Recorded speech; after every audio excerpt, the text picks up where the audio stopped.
What's up, guys? Welcome back to another episode of Vanilla Minecraft Season 2.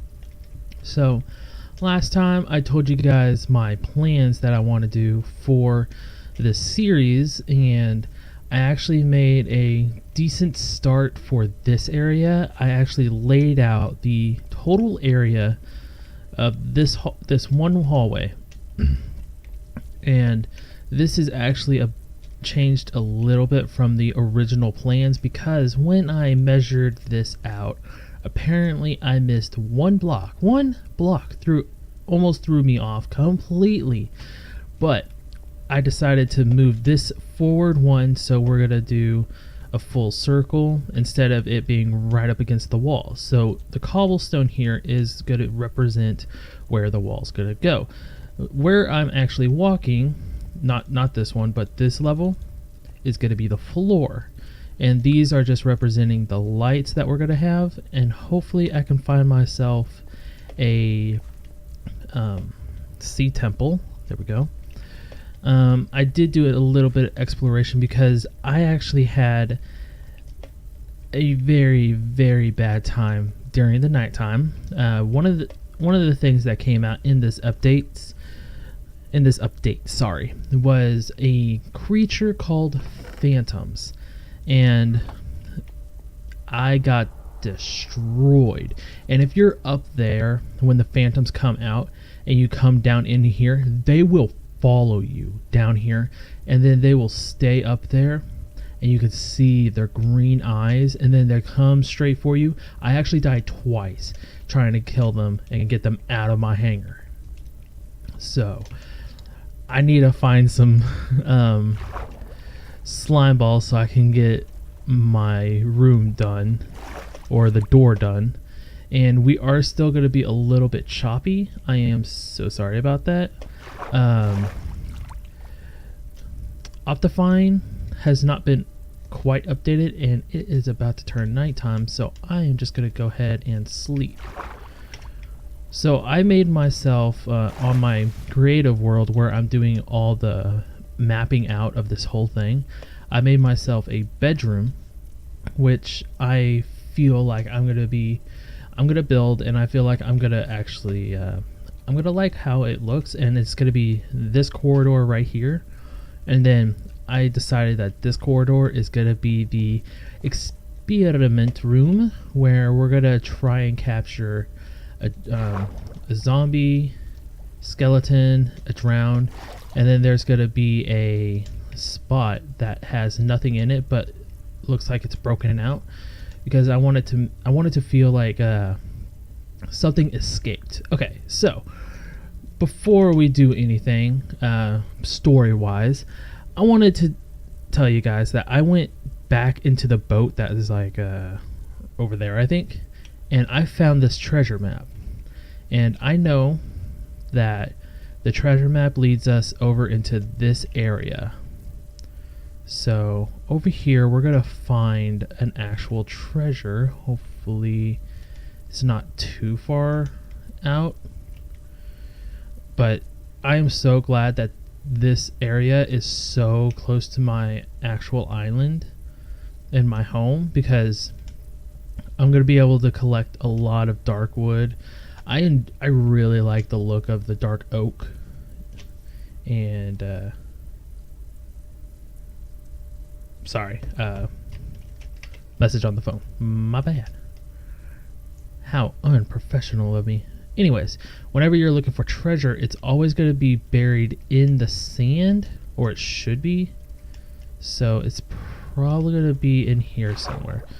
And the reason why I actually want to go for this is so that way I can get the heart of the sea, or at least attempt to find the heart of the sea, because that is one of the things we need in order to make a conduit. And a conduit is going to allow us to breathe and see underwater very well. I'm actually going to check right here. See if this is where it's at. It is not where it's at. Let's go down over here. Okay, that's not where it's at. Come on. And okay. I I also did a little bit of food grinding. Actually, I could do this because we know it's going to be in the sand area. Much easier.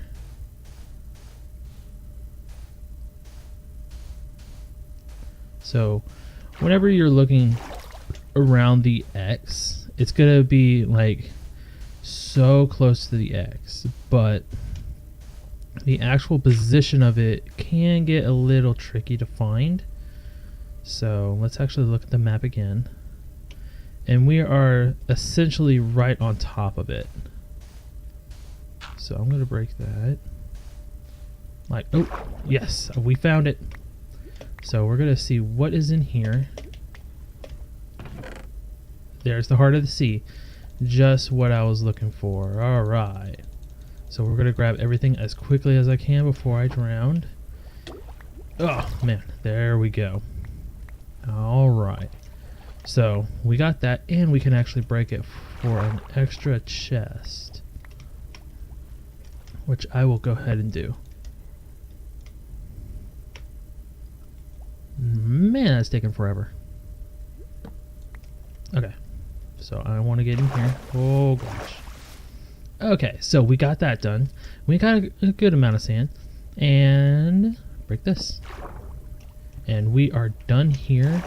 So let us go ahead and move back to our base, because I want to tell you guys my plans for another island. So we're not going to be able to do too much on our main island just yet. We don't have all the materials.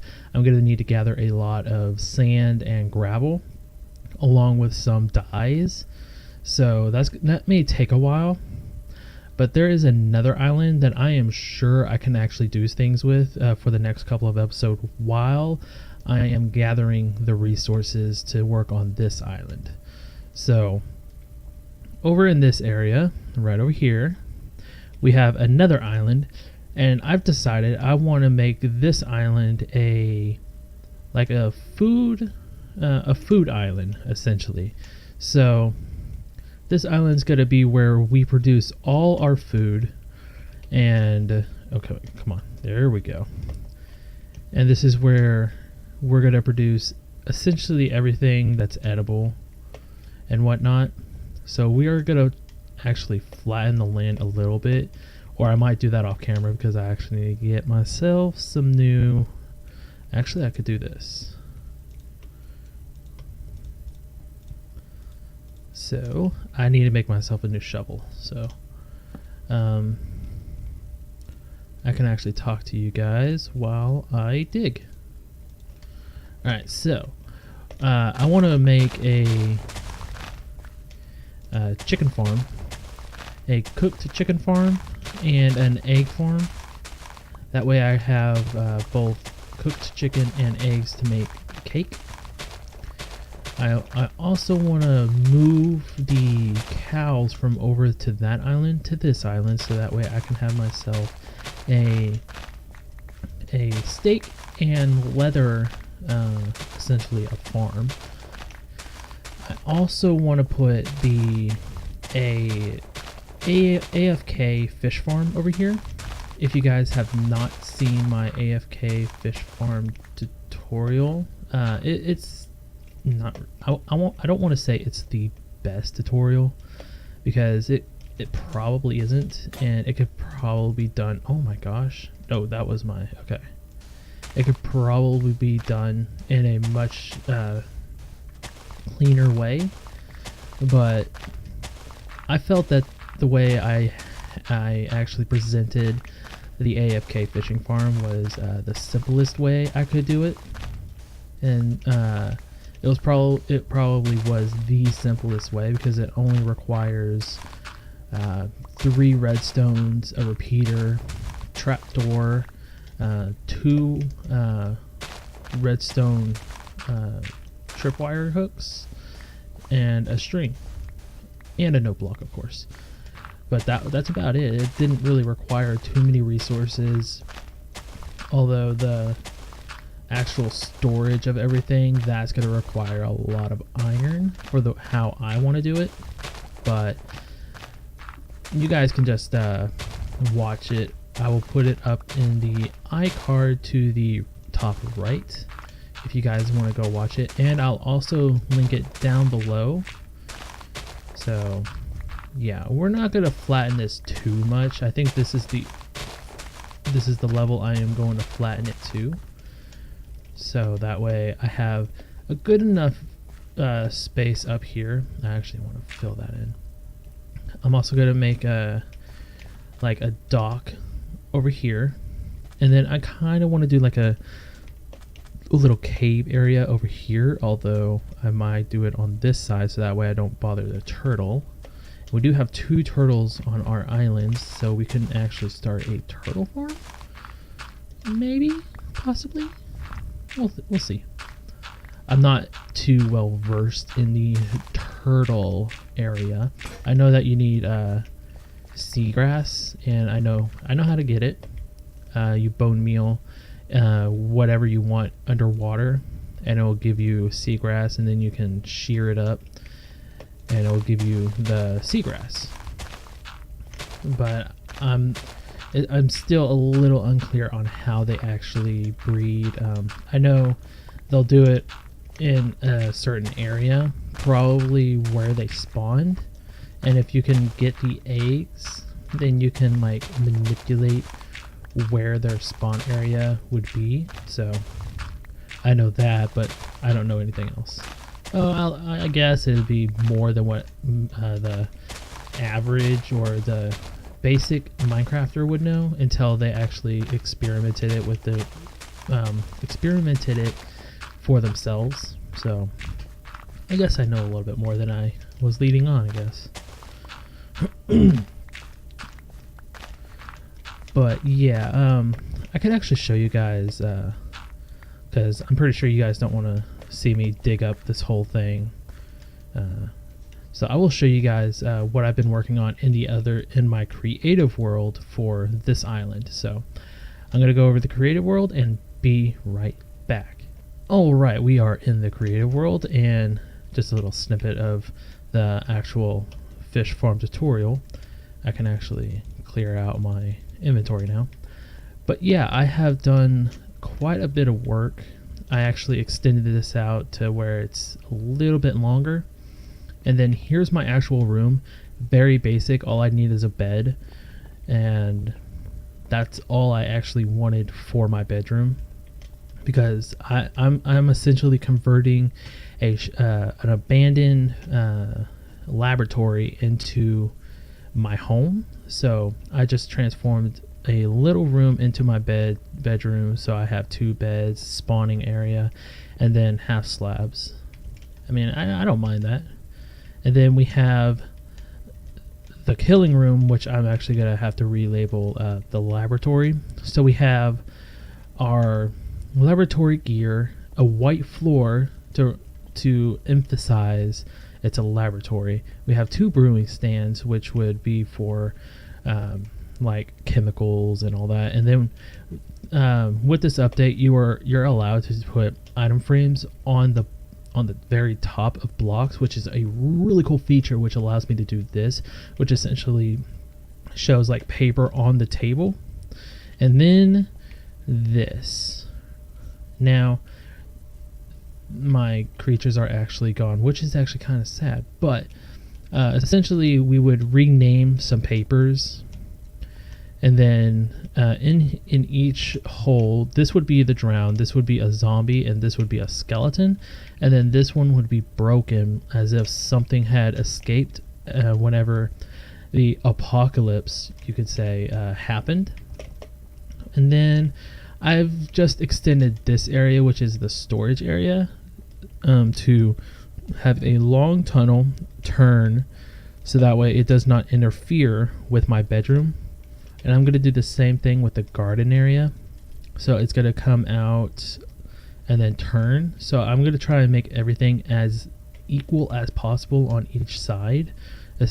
Well, on this side, because right there and right there are definitely not even, but those are 2 completely different rooms. But the hallways are even here, and I want to try and make it as even as possible here. and then this area would be the guarding area, and then this one would be the storage room, which I'm actually going to be copying over onto this area, the storage system over here. So this way I can see how big of a room I feel like I would need, and I would actually make an area underneath the actual storage room for like bulk storage for like cobblestone, stone, and anything else that I just get a bulk a bulk acquirement of. So we're still going to be using this system, and I'm just still so sad that I spent hours on this when it was just so simple. But yeah, I think that's actually going to do it for today. I'm gonna actually build my AFK fishing farm over on the actual on our world, so that way I can go ahead and do some AFK fishing, get some conch shells. But I do know that these nautilus shells, there we go, the nautilus shells do come out from fishing, so we can do that. We can also get a couple of good items like mending books, a good bow, a better fishing rod, and all that. So that's what I'm hoping for, and that's what I'm going to be doing off camera before the next episode. So thank you guys so much for watching. I'm sorry it was more informational, like just updating you guys on what my plans are, and I got started on the actual food island, but I didn't get too much done. Next episode I will definitely have that area flattened. We will start doing a chicken farm. I will get an egg farm done before the next episode, so that way we don't have to worry about collecting eggs. We just have to worry about if we're going to get enough chickens to be able to do our chicken farm. I will do the process of moving the cows over on camera, so that way you guys can see the torture that I'm going to be going through, or the ease of it, who knows. So yeah, thank you guys so much for watching. If you guys enjoyed it, please leave a like, comment down below anything you would like to see happening in this world. I would love for you guys to have input on what the world is actually going to have in it. Try to remember this is a post-apocalyptic world, so essentially we want abandoned areas, but we could have like a lively area of a place that started back up after the apocalypse but got abandoned again, but it was just recently abandoned. So whatever you guys want to come up with, I will sift through all the suggestions, however long it takes for me to actually get suggestions, you know. Anyways, I will see you guys next time. Have a wonderful day. Bye.